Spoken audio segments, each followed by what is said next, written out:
This video is brought to you by NordVPN. I use it to protect myself on the web, and you can too by using this special offer. 75% off a 3-year plan, plus 1 additional month for free. To get it, just go to nordvpn.com/companyman and use the code COMPANYMAN. It's in the description.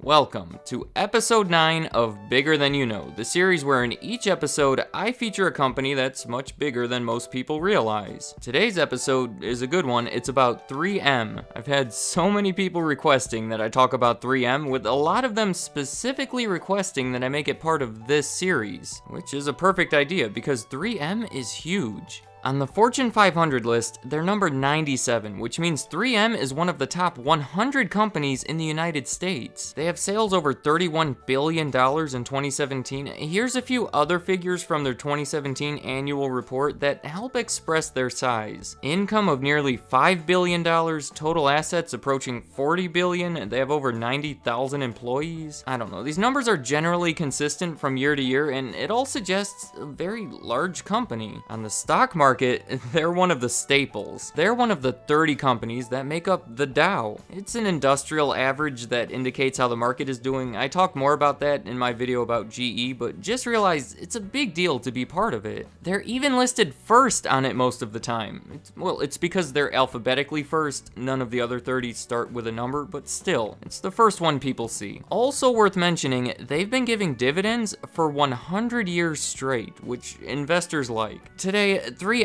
is undeniably one of the largest companies in existence, which is extra impressive considering they had probably the shakiest beginning I've ever covered on this channel. It started as the Minnesota Mining and Manufacturing Company, which is far too long, so naturally people started calling it 3M. It began in 1902 by a bit of a motley crew. It was 5 people coming together from different backgrounds. It was a lawyer, a doctor, a butcher, and 2 railroad executives. The focus of their new business was to mine corundum. Now, of course, we're all very familiar with corundum. Is that how you say it? Corundum? But for the select few that aren't familiar, let's consult minerals.net, the complete information guide to rocks, minerals, and gemstones. Corundum is a very hard, tough, and stable mineral. For all practical purposes, it's the hardest mineral after diamond. For these reasons, it works very well as an abrasive, meaning it's a perfect material to make things like sandpaper. And that was their plan. From the beginning, mine a bunch of this corundum, use it to make sandpaper, grinding wheels, and whatever else, sell those to the public, and there's your business.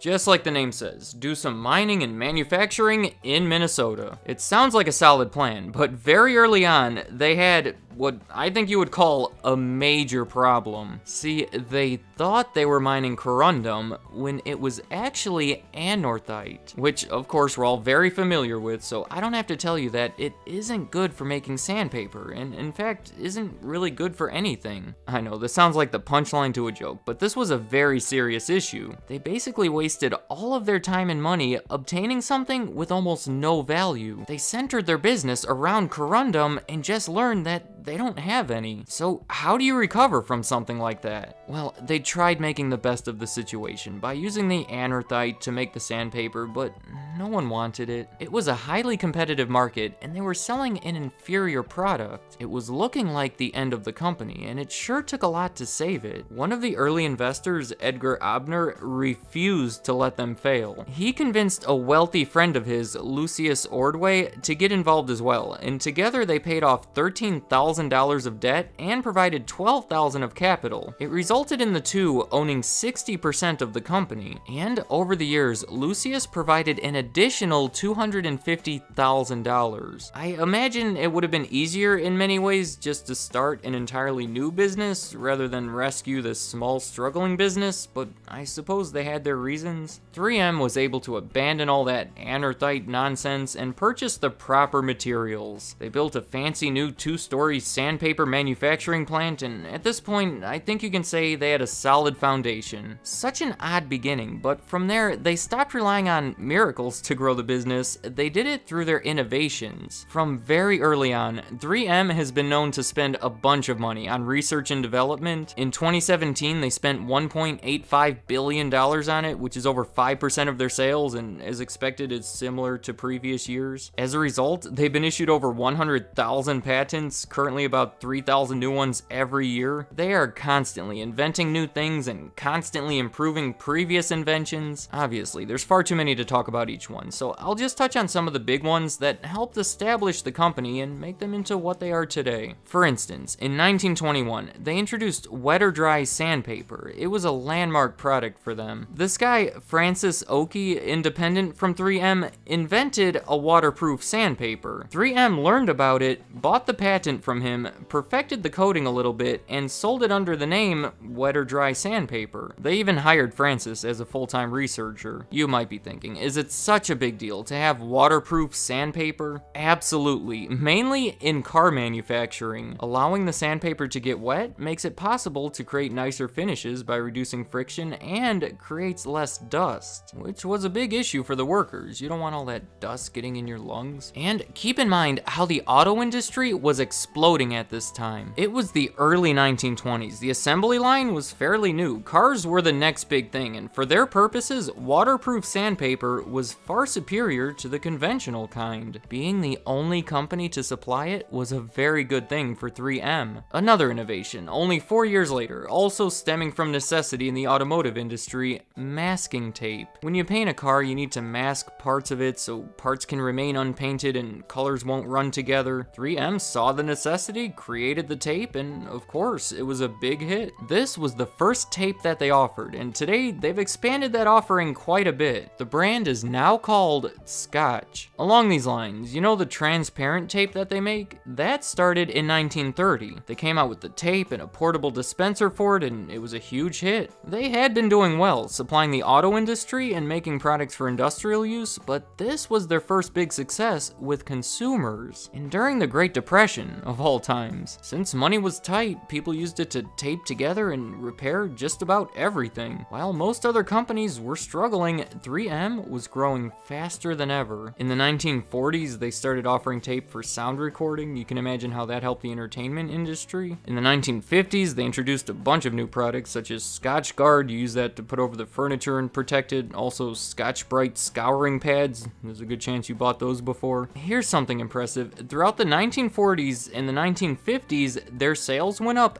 every year. All of this growth and innovation continued through the 1960s and the 70s. From 1963 to 1967, the company doubled in size. The next big innovation worth mentioning is the Post-it note in 1980. I don't have much to say about it, but it was a cool product that became popular. In the 1990s, they made floppy disks and more along those lines, but then they spun all of that off into a separate company when they shut down their audio and videotape divisions. There's a lot going on, and 3M is all over the place. So let's skip ahead back to today. As a consumer, they make and likely invented many of the products that you see all the time. The reason you may not realize it is many of them are marketed under separate brands. Go down to the office supply store. Anything you see with the Scotch name on it, or Post-it, or Command, that's another one, all made by 3M. If you knew about 3M at all before this video, there's a good chance that's how you knew them. That, or maybe the sandpaper. And there's a bunch of other products in different industries that you probably don't associate with them. Like I said, in cleaning, there's Scotch-Brite. They have multiple brands of bandages, even a brand that specializes in air filters, and there's a lot more. I recommend you keep an eye out for that 3M symbol next time you're at the store, and you'll see it on other stuff. So as a consumer, it's one of those things where you know their products, you just didn't realize that they made them. But there's a whole nother level to this. 3M produces over 50,000 different items. They separate their business into 5 segments: industrial Industrial is 34.5% of their sales. Safety and graphics is 19.4%. Healthcare is 18.4%. Electronics and energy is 16.3%. And finally, at the bottom is consumer at 14.5%. Almost everything I talked about in this entire video, all the tapes and bandages and everything else, comes together to form their smallest segment. They sold over $30 billion in 2017, and everything I've said is less than $5 billion of it. So what do they make in all these other segments?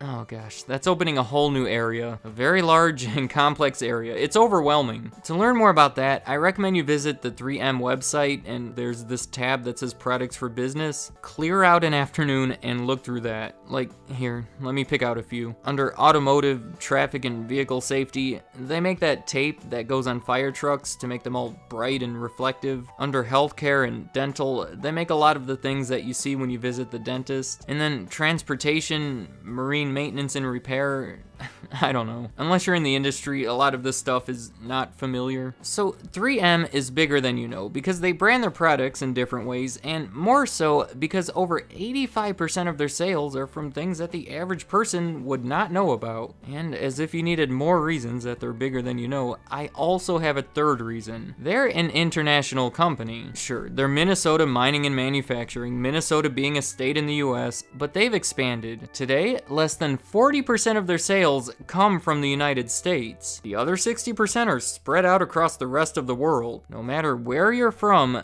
they sell more in the rest of the world than they do in your country. Let me know in the comments, did you know how big they were? Unless you've actually studied 3M in the past, I can't imagine you thought that they were this big. Here, I take that back. I suppose if you frequently travel around the globe reading packages very closely and also work in multiple industries, yeah, then you would know. Another thing I wanted to point out is 3M is all over the place, way more than most companies out there, which has its drawbacks, but it does make them very diversified, meaning a lot of things have to go wrong for them to fail. Also, I'd like to know, in your profession, do you encounter any 3M products that the general public normally wouldn't? I'd like to hear what you have to say. Now, let me take a minute to talk about today's sponsor, NordVPN, because they provide internet security, but more importantly, they provide peace of mind. That's the part I like best. When you're on the internet, minding your own business, shopping for Christmas gifts, or whatever you do, your information is out there. Your location and your passwords, stuff that you don't want criminals to know. I don't like thinking about that, but at the same time, I can't ignore it. That's where NordVPN comes in. They'll protect you so you don't have to think about it. This is the real deal. Military-grade encryption on up to 6 connections at the same time, thousands of super-fast servers in over 60 countries, no data logging. It's just a great way to protect yourself, and a great time to do it. With this offer for my viewers, 75% off a 3-year plan. That comes to $299 a month.